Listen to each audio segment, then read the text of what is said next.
Hey, what's up guys, this is Bravo. Today I'm going to be talking about some new announcements for Halo 4 multiplayer and also some weapon updates. These are coming from Gameinformer's most recent podcast and discussion with Josh Holmes, who is the creative director for Halo 4. He and the Gameinformer guys sat down and answered some community questions.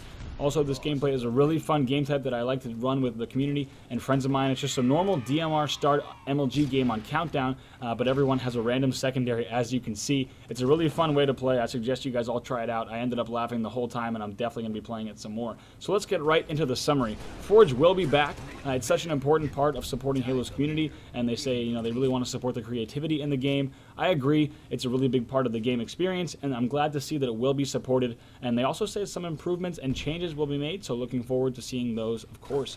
In regards to the game being like Call of Duty or Battlefield, Josh says that they are supporting creativity by making the important choices that you make on your loadout really reflect your individual playstyle. So 343 knows that there are a lot of big changes being made, and then ultimately it will be up to us to decide how the game plays. Josh also said that it feels like Halo. However, I was somewhat surprised when he asked the Gameinformer guys how they felt. They kind of dodged the question. They said it felt like Halo, but that they weren't hardcore multiplayer players.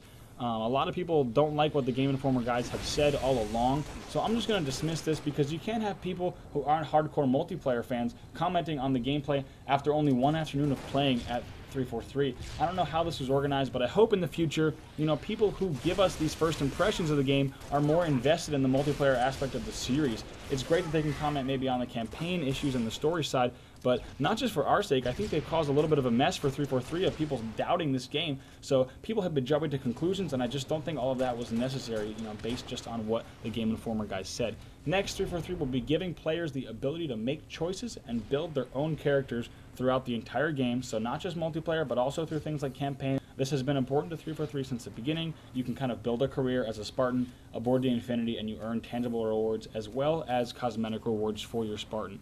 Josh also commented as to whether or not there would be an amazing unlockable gun that would sort of own all the other weapons, like much more powerful than people who are just starting, but he said that the key to building Halo has always been respecting the idea of balance, and that all the choices that are available to you will be balanced against one another, so you're never going to get into a game where someone has a much better starting weapon, so no matter what level you are or what starting spawn you will have other weapons that are balanced against it.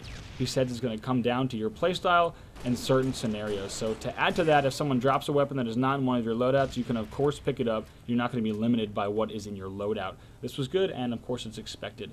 In regards to Spartan customization for multiplayer, there are really no new news on all the individual weapons yet, but each player will have a primary weapon, a secondary weapon, and there will be different categories in each of these slots. So the primary weapons will have the largest variety and be broken down into different roles and what he calls engagement ranges, so close range, long range, etc. And now, interestingly, he categorized the BR with the DMR as a precision long-range weapon. Specifically, he said long-range weapon.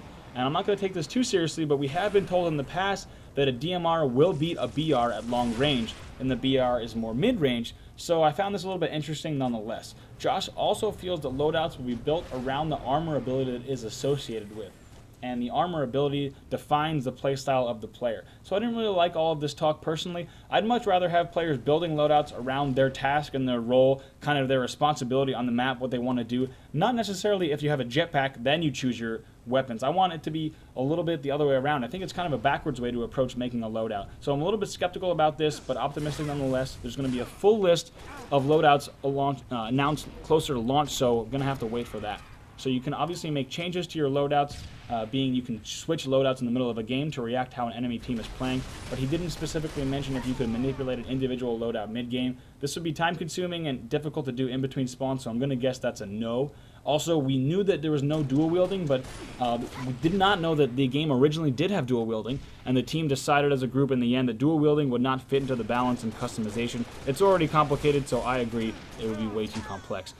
There's also a major connection and crossover between Master Chief and the Infinity, and the Infinity plays a role in Master Chief's story, but the multiplayer and campaign are self-contained, so there is somewhat of a link between the two. I think this is cool. It might give people more of a reason to play campaign and Spec Ops, but they are separate entities.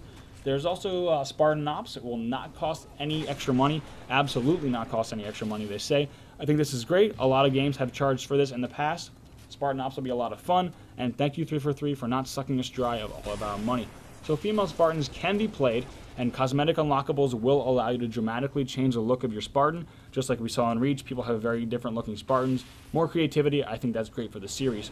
There will also be no intention of putting any glitches in the game, but they say no matter how much they slave to fix everything, people always find glitches.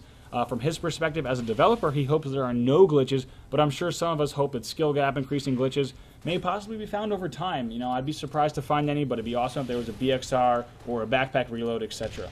So there will be no multiplayer bots. You can play spartanops solo, but if you are forever alone, then you can just stay in your basement and keep playing alone. I'll be playing spartanops with one of the greatest teams ever, and I will be sure to make at least, one video for each spartanops episode, kind of what we do, my team, maybe some communication. Who knows how hard it's going to be? Assumingly you can do different difficulties, so playing on the hardest difficulty and making some commentaries could be really fun.